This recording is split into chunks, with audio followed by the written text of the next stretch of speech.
occasion where we're honoring the 90 years of Social Security. It's the 90th anniversary of the day that President Franklin Delano Roosevelt signed the Social Security Act. And since that historic day, Social Security has delivered earned payments that today help an estimated 1.1 million Marylanders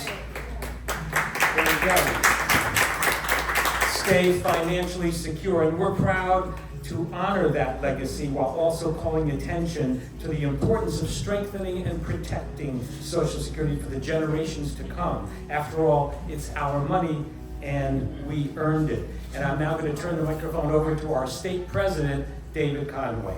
David? All right, thank you. So we're honored that so many of you have taken time from your summer activities, kind of to join us for this important conversation. But before I introduce some of our distinguished guests, I understand that we have some heroes in the house. So if you're a current or former member of the U.S. military, please stand up so we can. All right. Thank you, sir. Thank you for your service. All right. Now I would like to welcome Maryland's Secretary on Aging, Carmel Roque. Appointed by Governor Westmore, Secretary Roque is distinguished by her innovative approach to improving the lives of older adults across the state, most notably with the recent publication of Longevity Ready Maryland, a 10-year multi-sector plan for aging in Maryland. Secretary Roque? Yay!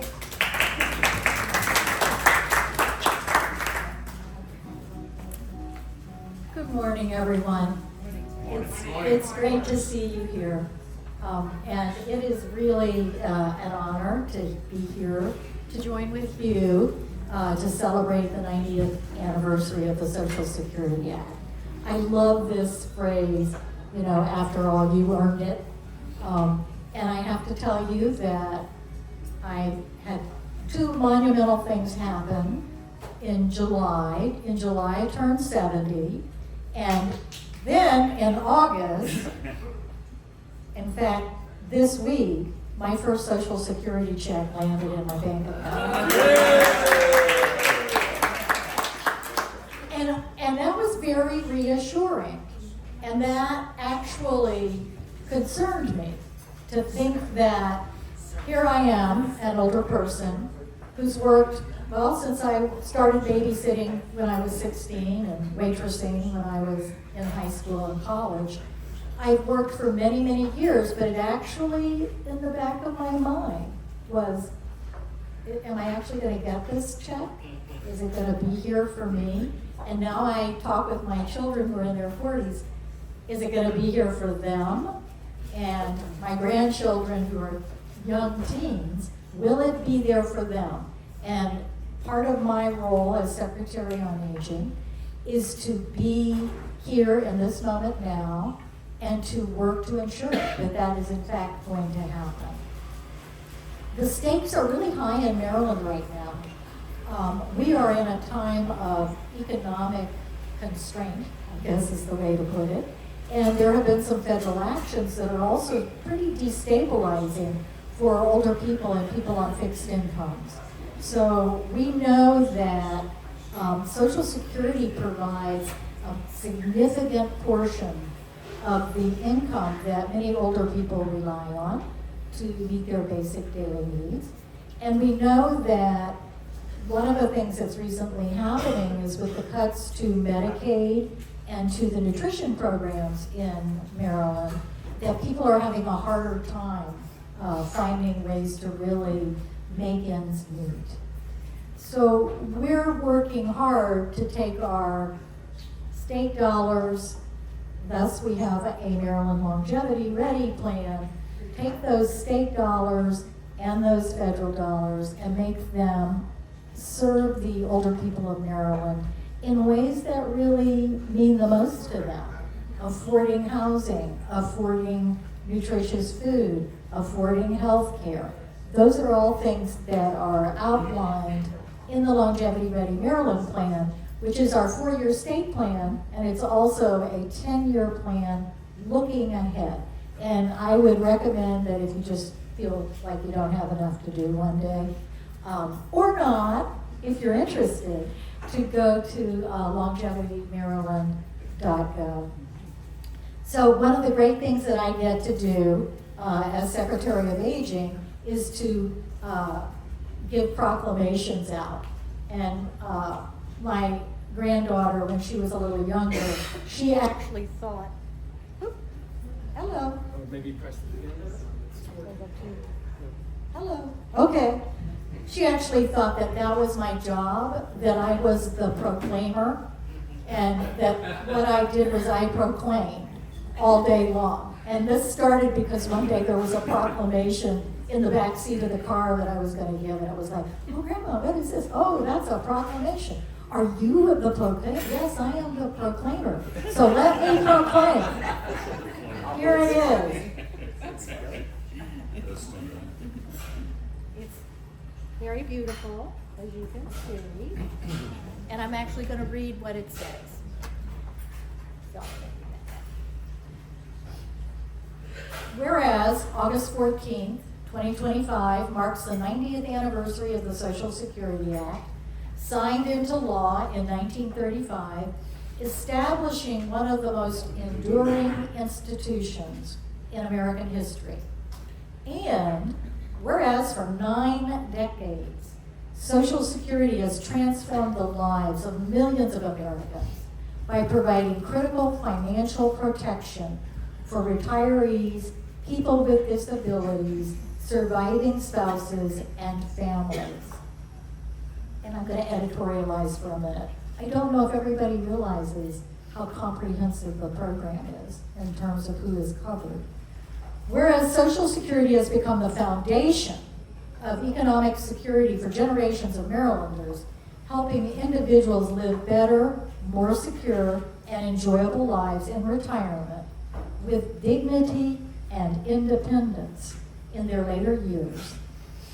And whereas Social Security provides support for more than 1,068,000 Marylanders who rely on the program to help them meet basic needs, such as housing, food, and health care.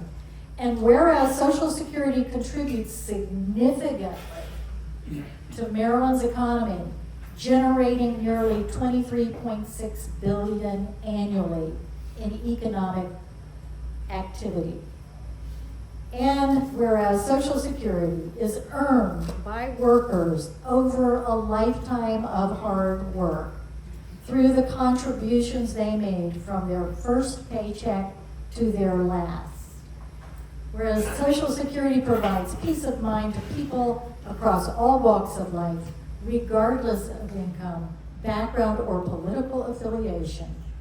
And whereas Maryland is committed to protecting and strengthening Social Security for both current and future generations, as it remains the foundation of economic security for millions of Americans.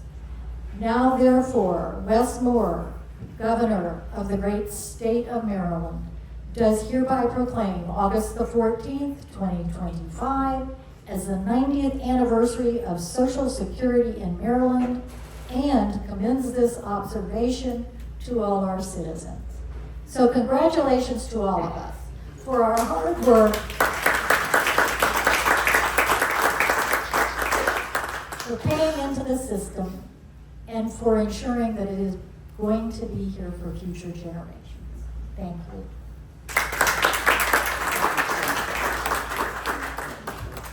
Thank you so much, Senator. Oh, photo op. Come on in here. Yeah, we need David.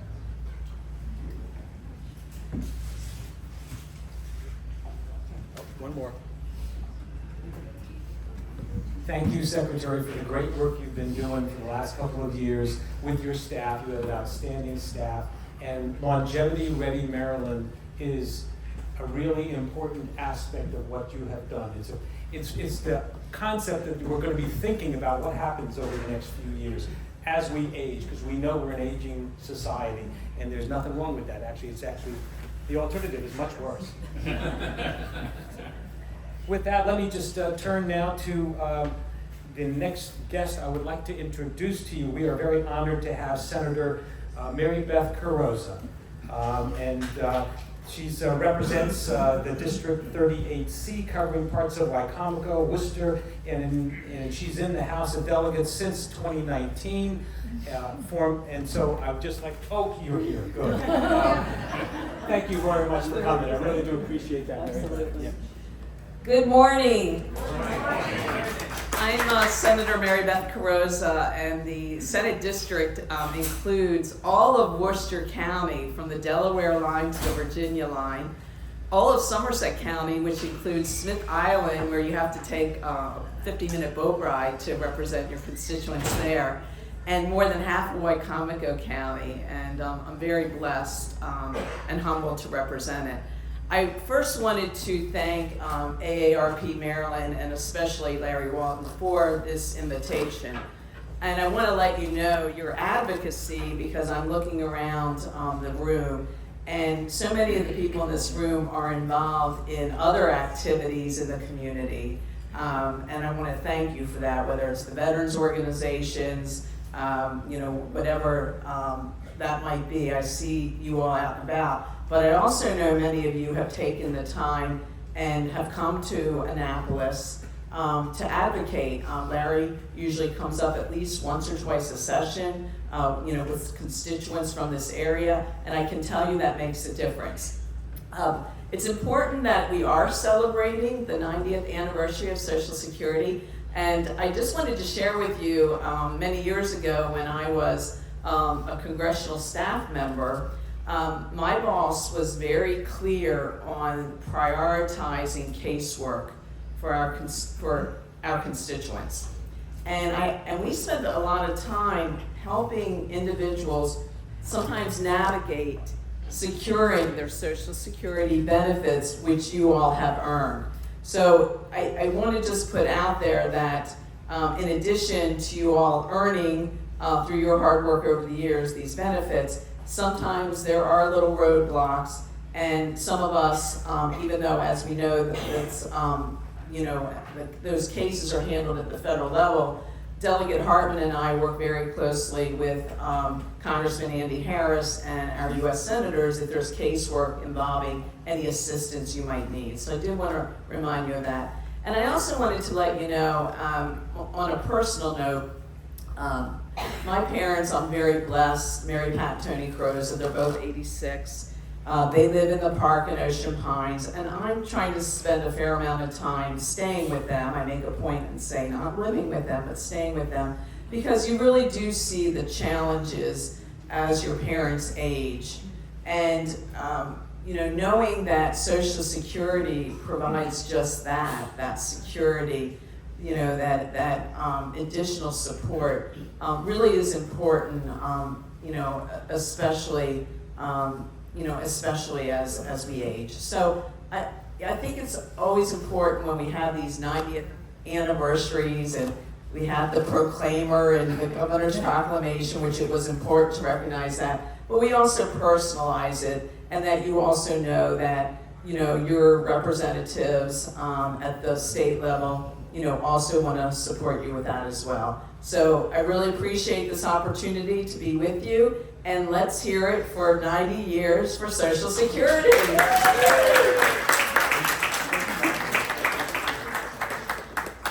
Next, thank you so much for that. That was wonderful. And thank you also for the support you provide when you're in Annapolis as a state senator. We really do appreciate your support greatly.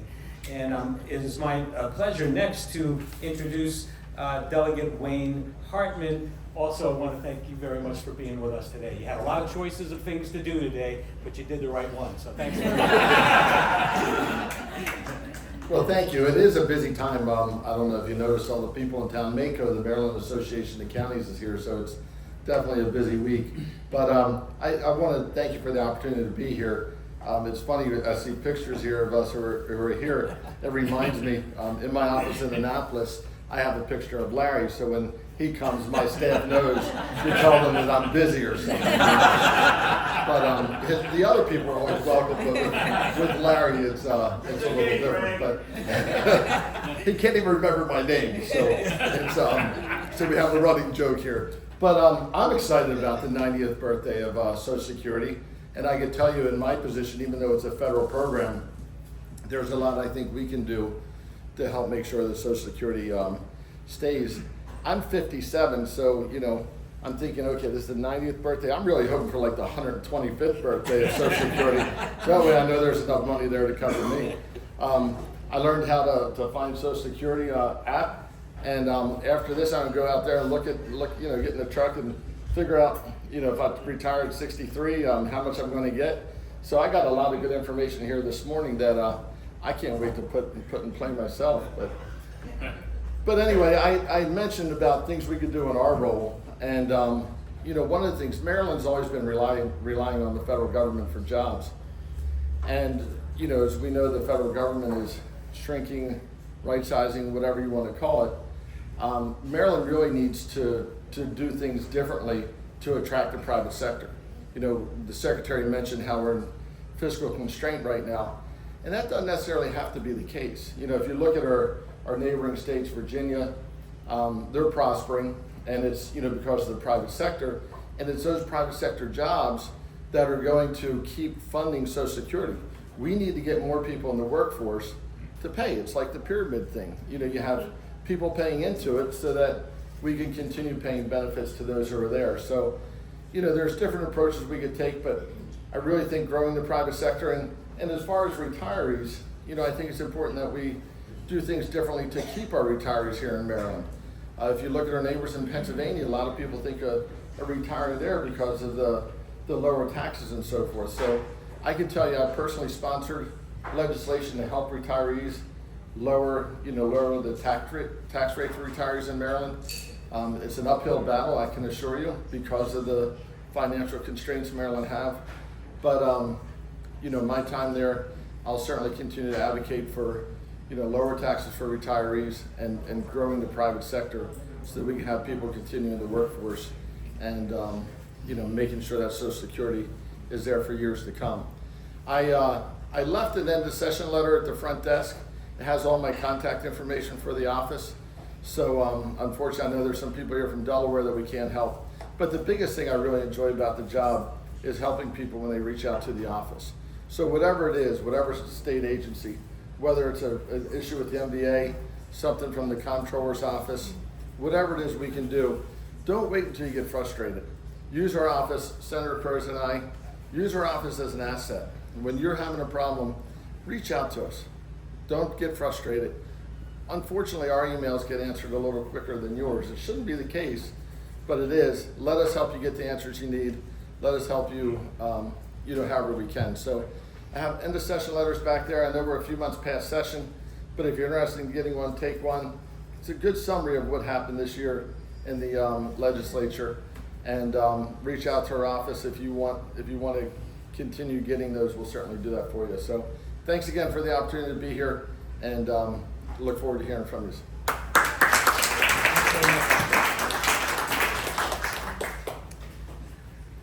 Next, thanks so much, Delegate, and I'd like to now introduce to you Ashma Talwar, who is from the office of Senator Chris Van Hollen. Ashma, thank you. Good morning, everybody. Thank you to AARP Maryland for having me. I'm Ashma Talwar. I'm Senator Van Hollen's state director, and as Senator Cruz mentioned, part of what my team does here in the state is handle the senator's casework operation. So if you do have any issues specifically with Social Security, to start with this, feel free to call our office or email us. vanhollen.senate.gov is our website. And we can certainly do what we can to help resolve any issues with both Social Security as well as other federal agencies. But I'm here on behalf of Senator Van Hollen at the Senate, a Senate citation to read today, as well as a statement from the senator. So I'll get right to it. I regret that I cannot join you in person, but I'd like to thank AARP Maryland for working 24/7 to stand up for our seniors. 90 years ago today, FDR signed the Social Security Act, making a promise to keep to the American people that our government has kept ever since. More than 74 million people, including over 1 million Marylanders, rely on Social Security and supplemental security income benefits, including retirees, survivors, and people with disabilities.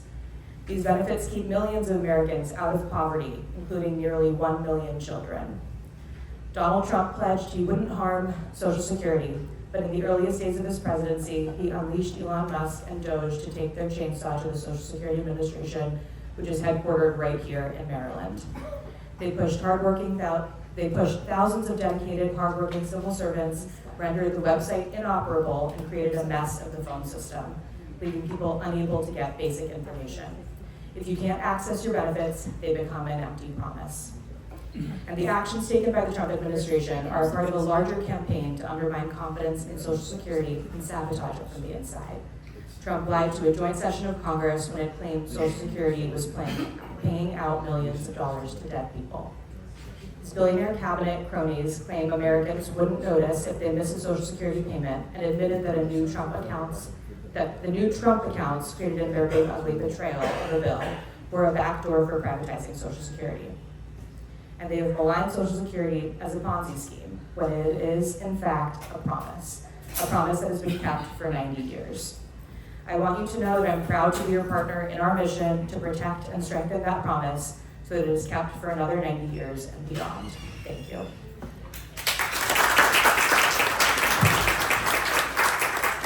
I will present you with this citation. This citation is presented to AARP Maryland in celebration of the 90th anniversary of Social Security, in recognition of its unwavering dedication to defending and strengthening benefits, protections, and long-term stability for generations of hardworking Americans, with gratitude for its advocacy on behalf of over 1 million Marylanders and their families, and with appreciation for its partnership in improving the quality of life for our neighbors. Signed, Chris Van Hollen, on this day. Thank you so much.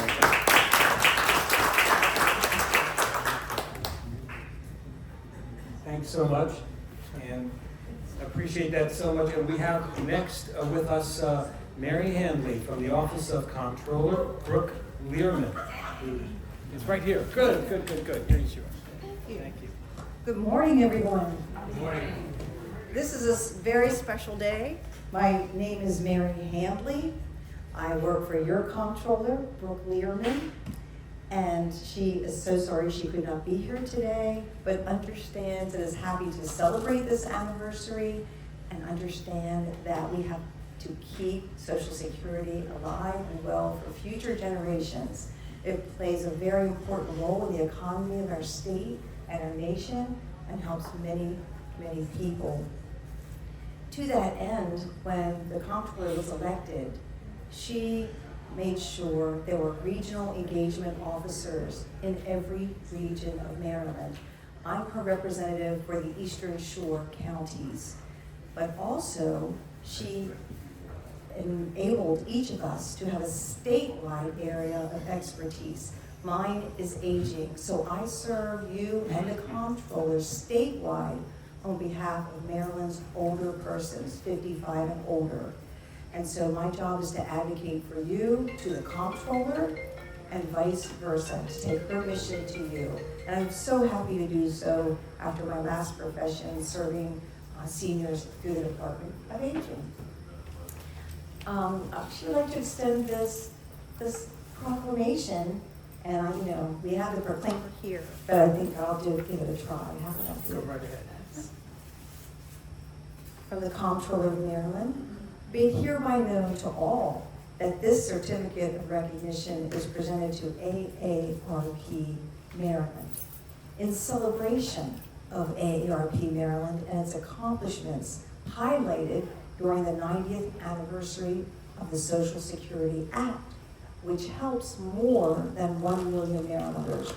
This phenomenal organization tirelessly advocates for the needs and interests of residents aged 50 and older by championing policies in several areas, shielding them from fraud and exploitation, and offering access to essential services.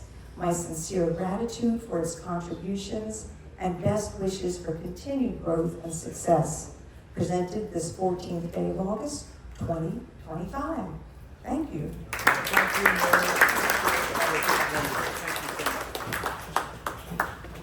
That's great. Next, it's my pleasure to introduce. I guess it's not your pleasure. Oh, he's, what I was gonna say was, Well, I got to say was. that's what I forgot to say. So our next guest is someone I've known now for about 20 years or so, which is why, of course, I just went right past him. But Adam Goldberg, when I first met, was at AARP before I was there, and I celebrated yesterday my 18 years at AARP, so I'm happy to say. And thanks to all of you for being a member. So I'm going to turn it over to Adam, who is the head of the National Retired Teachers Association, which is the seed of how we all got started at AARP. Adam, thank you. Thank you, Hank. Yeah, in fact, I wanted to say that NRTA was founded by Ethel Percy Andrus, who was a retired educator, and 11 years later she founded AARP. And now NRTA, the National Retired Teachers Association, where I now work, is part of of AARP. And I wanted to thank all of our guests for coming, and I want to thank AARP Maryland for putting on this event and inviting me. It's great to see all of you. Social Security is incredibly important to all of us, to all of the retired educators that we serve at NRTA, and so we're happy to be here and at other places around the country celebrating the 90th anniversary with all of you. And I did want to just check, are there any retired educators here in the room? Oh, look at that, we've got a lot. So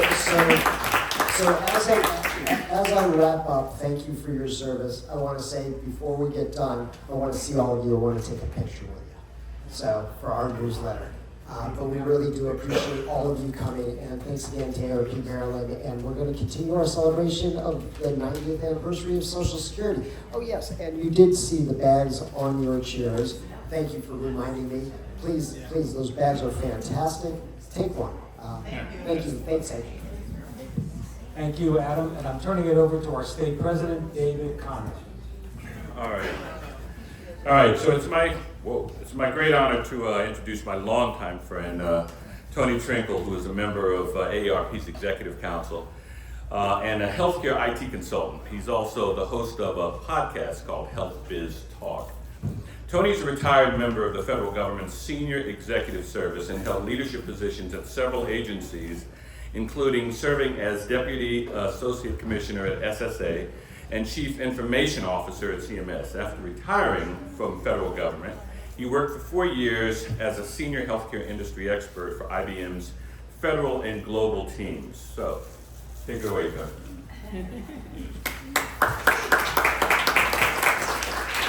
Hey, thank you. Good morning. David's never honored me before, so I feel honored, David. I just want to spend a couple more moments talking about Social Security.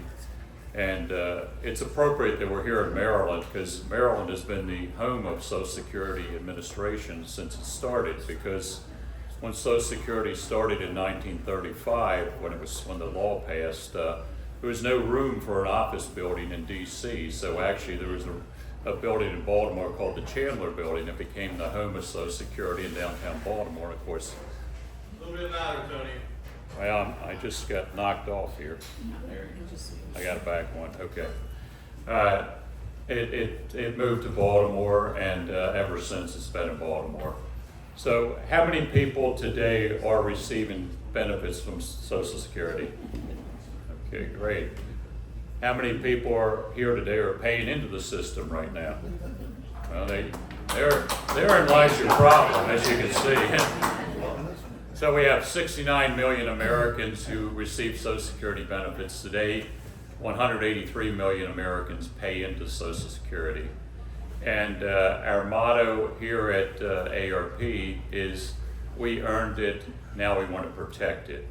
And we've had a long history of protecting Social Security over the years. In 1983, we came together with President Reagan and Congress to save Social Security back then. It was less than a year from insolvency. The trust fund was almost depleted. And they crafted an agreement to keep Social Security together for 75 more years. Well, unfortunately, 50 years later, it looks like that the Social Security Administration will have problems paying the full benefits. We'll talk about that in a moment. But one of the things I wanted to mention is we have been very focused on both the programmatic and the operational challenges of Social Security. Operationally, earlier this year, the administration decided to begin to pull some services from the telephone. Right now with Social Security, you can go into a field office, you can go on the internet, or you can go on the phone. So they proposed to reduce the phone service transactions so people would either have to sign up and get a Social Security account online or go into a field office. We had some concerns about that. The leadership of AARP went to Congress. We launched a campaign. Over 2 million people emailed, called, or wrote letters to Congress, and SSA walked back the potential change. In July, just a few weeks ago actually, Social Security Administration again proposed to take some of the phone transactions and move them to either a field office or to online. Once again, we wrote a letter to the commissioner and they stepped it back and made it optional. And there's good reasons to talk further about that. There are some issues with the phone service, there are some issues with the website, there are some issues going into the field office.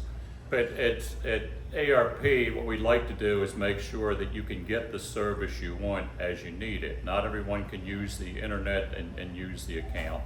It's difficult to get to field offices in some locations. So we like to have the different options. So we'll continue to promote and continue to work for operational excellence in Social Security. As some of you know, as was mentioned, I worked at Social Security for 6 years, and I know some of the challenges they face. Now, two of the things we're looking at now, I mentioned a moment ago, there was a trustees report that came out in June that said the Social Security Administration's trust fund would not be able to pay full benefits beginning in 2034. They would only be able to pay 81% of benefits for everyone by that time. And the problem, Wayne asked me a little earlier what the problem was. Well, it's a combination of things. Some is demographics and there's other issues. But the point is, it is a challenge. It's something we have to work with, and it's something that AARP has some potential solutions that we'd be happy to talk with members of Congress and others about. The other thing we're concerned about is some folks have talked about privatization. Well, privatization has been raised before, and the challenge of privatization, and I worked on a privatization study when I was actually at Social Security, so I know a little bit about how it would work, and I've seen things privatized over time. The disadvantage of privatizing is it can create different operational challenges and programmatic challenges that we don't have to get into here. The other challenge is it subjects the Social Security accounts to the ups and downs of the marketplace. So AARP has been very vocal in also doing fighting against privatization. And finally, I wanted to say, Social Security Administration knows, and the Social Security Act started a bipartisan effort to protect Social Security. We had a survey done last month. 95% of Republicans, 98% of Democrats, 93% of independents strongly support the future of Social Security. In Maryland, if we did not have Social Security, we'd have a poverty rate among seniors of over 10%. And now the poverty rate for seniors is about 6%. Nationally, it'd be 40% and 10% because we do have Social Security. So it's very important not only to us who are receiving Social Security, but also to future generations and to people like Wayne and others who are only a few years away from getting Social Security. So as part of that, with AARP, we would like you to sign a pledge. We have at the registration desk, we have a QR code that you can go on and sign that. because what we want is Social Security. The first recipient of Social Security was a lady named Ida Mae Fuller, who got us, I think it was a $17 check in 1940. And since then, Social Security in 85 years has not missed a payment. So I want to make sure that Social Security is there for the next 85 years, not only for us, our children, our grandchildren, but for generations to come. So thank you very much for giving me the time to talk a few moments about it, and please support us in our effort to protect Social Security.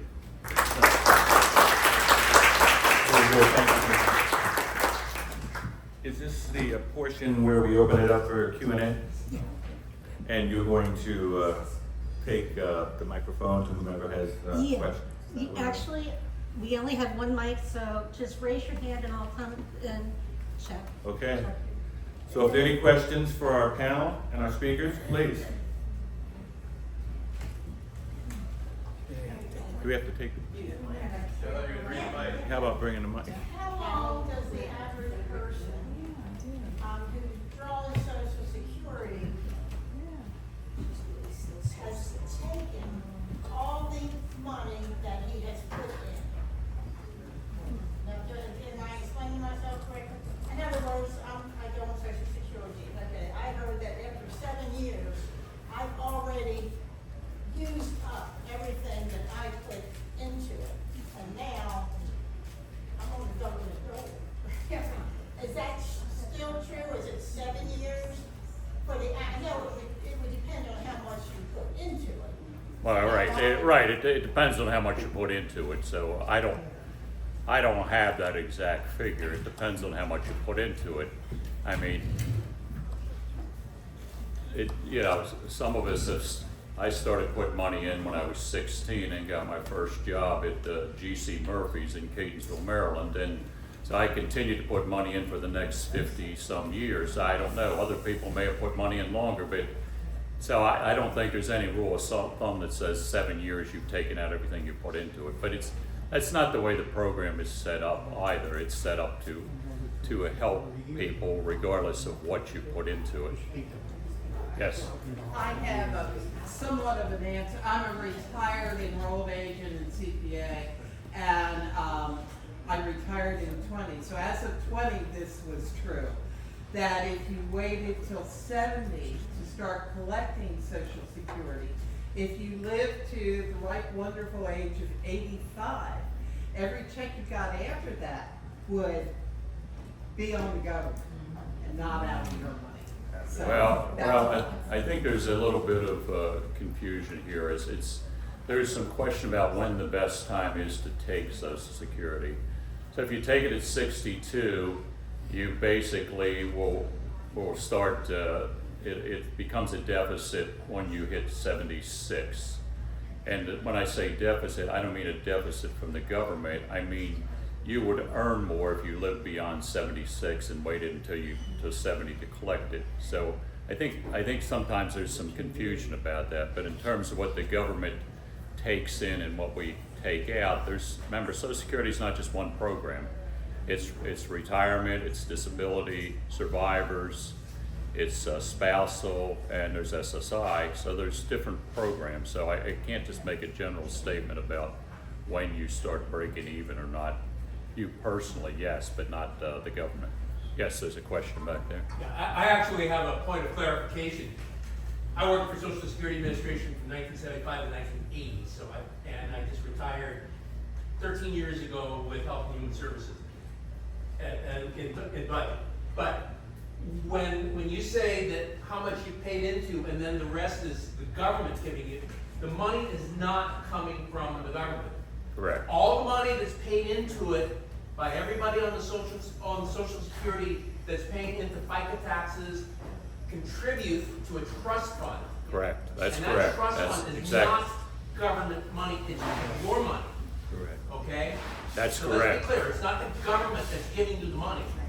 Right. It's all the other workers that are still working. Yeah, that's it's an not taxpayer money. That's an excellent point. Yes, it does not come out of government's discretionary funding. It's a separate trust fund. Same with Medicare as well. So yes, they have their own trust funds. Is that trust fund healthy Well, what I said is the trust fund will not be able to pay full benefits by 2034 based on current projections. The trustees report comes out every year.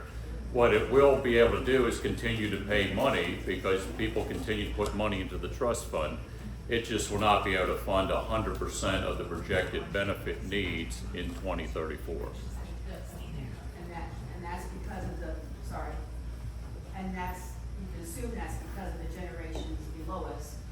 They're not, the capacity of the workers are not working and paying in. Well, the demographics have changed in terms of how many people support the system, that's correct. There's more people drawn than there is putting in. No, that's not true. That's not true? There's 69 million drawn and there's 183 million putting in. Gotcha, okay. There's 14,000 people here in Worcester County who are actually on Social Security right now. What are the major arguments against increasing the threshold? I mean, it's, your paperwork says now it's 168,000. 170. 176 It's too. 176, yeah. It just went up. It goes up every year. It does go up every year. Yeah. Okay. Yeah. But not enough. The biggest difference is that when you reach that 176,000 threshold, you no longer have to pay FICA tax or SECA tax, self-employment tax.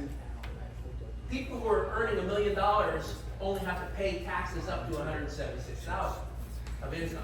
Yeah, and that's unlike Medicare where you keep paying in regardless of your income. And Medicare, as some of you know who are on Medicare, if you earn a certain amount of money, you're subject to an IRMA tax and you pay more. So Medicare is already more tested means in terms of whereas Social Security is not. So you asked the question. I didn't answer your question. The arguments for it and the arguments against it. Well, the argument for it is obviously fairly simple. You'll bring more money into the system if you raise the threshold. The arguments against it is people think that there may be other ways to collect more money rather than increasing the tax. They're concerned if it gets raised too much, it gets seen as a higher tax and erodes support for the program. People are looking at other ways to do it, like raising the minimum retirement age, or looking at other ways to bring in more revenue to the program. So we've talked about a number of these things. We have whole presentations about it. And Social Security is a simple problem, a lot simpler than Medicare, because we know what we need to do to fix it. You can change certain parameters and you can make it solvent for a number of years. But they have been increasing the full retirement age each.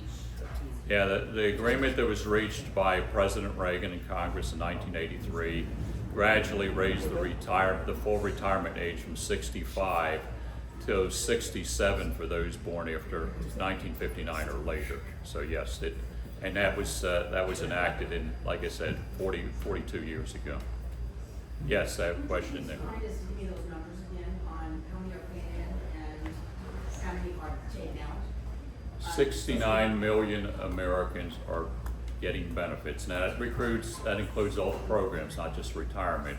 I believe retirement is 51, I believe, but anyhow. Does that include all programs across the board? That's all the programs across the board. 69 million. And then how many are paying in? 183 million. 183 million. It's a little less than 3 people per person. So if we're looking at more than double the people paying in, why would there be such a deficit?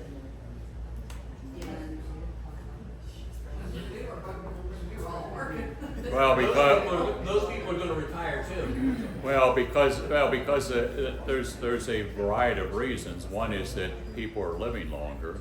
One is that people are drawing higher Social Security checks than they did in the There's past. a maximum on the Social Security check. Yes, there is a maximum. That's No, correct. not so much. Right, correct. But the way the program is set up, that's the reason the numbers are not working the way we need them to work. So you can tax the people at higher levels, and that gets more money out of the 183 million people. But as people continue to live longer and collect the check longer, you have this skewed kind of situation. Thank you. Yes. When I was working, when people were, you got taxes Right, yeah. Social security checks have taxes taken on here. That was something that passed a number of years ago to start, I can't tell you the why, but that's the way it was. Why can't that be unpassed? Well, it certainly can be unpassed. It will require. Something that they can do at that table? Well, no, they're state delegates. They're not congressional representatives. Maryland is not taxpayers. I understand, so advocate. Folks, one more question. We have another guest speaker, please. Just one more question. Anybody else? One more question? Any Not, we're gonna. yes, we got a question or an answer. What was the percent of independents who were for Social Security? 93%. But, and that was based on a survey that we took just last month. And we've done this survey over the years, and it's been very strong bipartisan support for many years, and continues to be that. Okay, okay, we have our next guest speaker. Thank you very much. Thank you so much. Thank you very much. Good job. And we have another guest, another two guests. Thank you so much for coming. The senator, please. The senator first, okay. Senator Karen Lewis Young from Frederick has showed up. How wonderful. Thank you so much for coming to celebrate the 90th anniversary of Social Security. And if you'd like to say, you want to put your coffee down first, or what do you think? Sure. Okay. Well, let's see if I can multitask. Multitask, there you Right. go. Well, thank you for this opportunity to say hello and good morning. As my friend here said, I represent Frederick, but a portion of Frederick, 2/3 of my district is the city of Frederick. I've been in the Maryland General Assembly for 15 years now. Served 8 years on Health and Government Operations, 2 years on Education, the Environment, and Energy, and now I'm on a Budget Committee. So a real challenge, but one of the things we are really committed to when we look at our budget is protecting our values. And our values are taking care of seniors, children, the most vulnerable among us, and health care. So as we look at a very challenged budget, as well as uncertainty from the federal government, we will do everything we can to restore those values. We happen to be here today on a mission. We're meeting with the Department of Aging. We have several continuing care retirement communities and assisted living facilities in my district, and we are here to ensure that their living arrangements meet their promises. And again, happy to be here, happy to support you in any way we can. Thank you. I will keep it really brief. Delegate Chris Fair, also from Frederick County, representing District 3, and I'll just echo everything my senator just said as far as our work here. I just want to be clear, I sit on Ways and Means with Delegate Hartman. We do a lot of hard work, and I know that this is a bipartisan issue that we talk about day in and day out, that we will not rest our budget concerns on the backs of our seniors and our most vulnerable populations. We will do whatever we can to support you and to make sure that you get to live here and thrive here and experience everything Maryland has to offer and be able to afford to live here. So we're fighting that fight day in and day out. And please make sure that you continue to advocate the way you all have, because this is exactly how we make change in the state of Maryland, and we end up with amazing things like Social Security in our country because of the fact that you all show up day in and day out fighting, even when it seems like nobody's listening at that moment. I promise we are listening and we are working so hard. Thank you so much again, everyone. Thank you.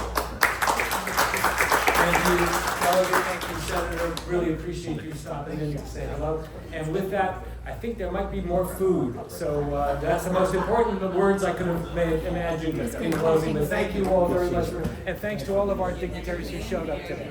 It's dying. It just went off. The thing turned off by itself. Thank you for doing this. This is just great. So good to see you. Thank you.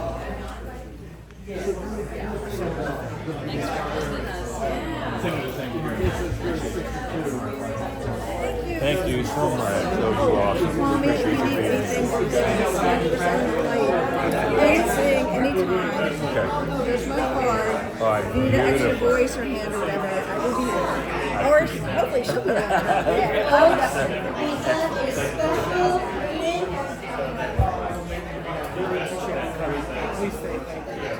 Folks, we have one extra message that we want to present. Quiet, everyone. Quiet down, please.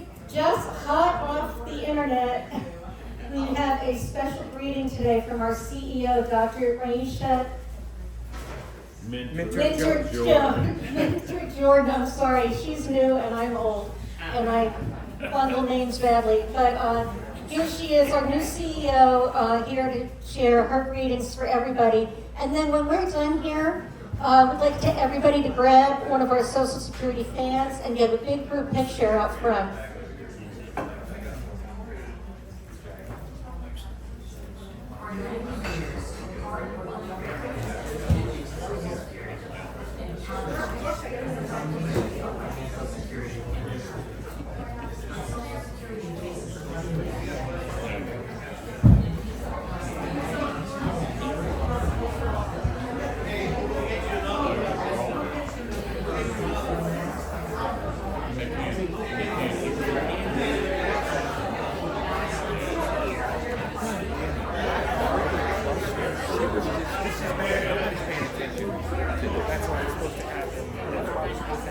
It was supposed to be before I saw. Before you spoke. Yeah, I know. Right, I know. And ain't no way in hell nobody's paying attention. Nobody's paying any attention. Breakfast is over. It just, you got it. This is Adam, come over this way. Here we go.